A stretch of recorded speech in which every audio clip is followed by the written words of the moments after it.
Donc, après avoir raccordé votre appareil à votre ordinateur, donc pour la communication, l'avoir alimenté et avoir modifié l'adresse IP, on est en mesure de faire une configuration avec le système. Alors pour ce faire, vu qu'on fait une nouvelle configuration, on appuie ici, on choisit le modèle qu'on désire, on pèse sur Next.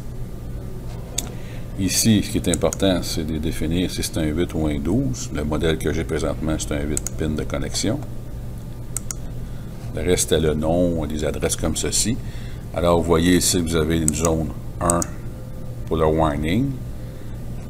Si vous auriez un modèle un petit peu plus puissant, on aurait plus de zones, etc. Mais dans ce cas ici, on n'a pas. Ici, on peut voir à droite la pin 1 qui va servir justement à identifier le warning, qui se trouve être le fil blanc si vous avez acheté le câble de banner. Donc les couleurs correspondent. Le gris va servir justement pour un relais de sécurité et le rose aussi. On continue.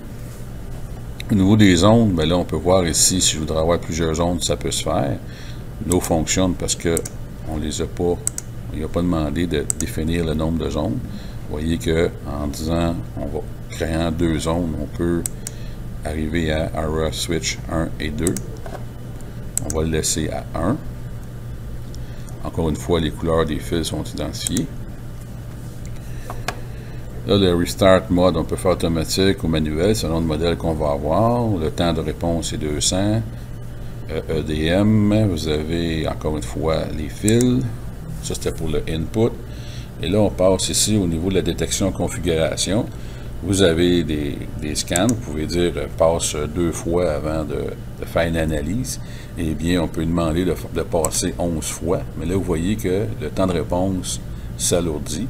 Alors, ça peut être un problème pour certains systèmes de sécurité. C'est à vous de voir au niveau de votre démarche.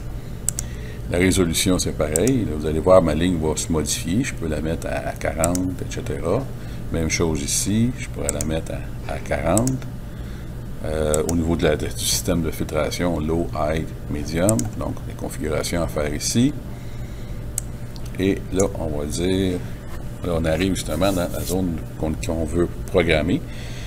On peut avoir la forme qu'on désire. Vous avez freehand, vous avez des lignes, vous avez des cercles. Le plus commun, c'est souvent les cercles. Je vais mettre un cercle, comme ça ici.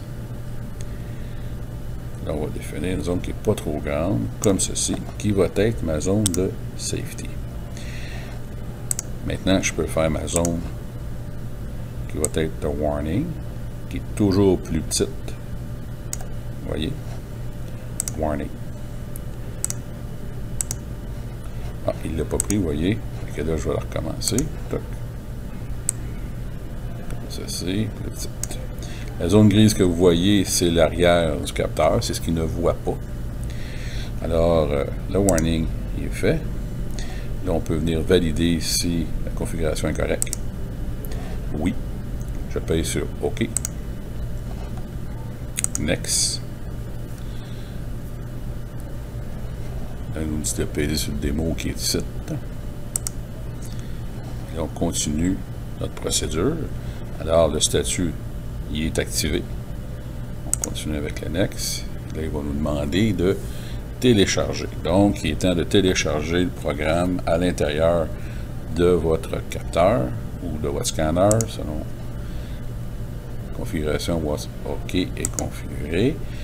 Le mot de passe, par définition, c'est admin.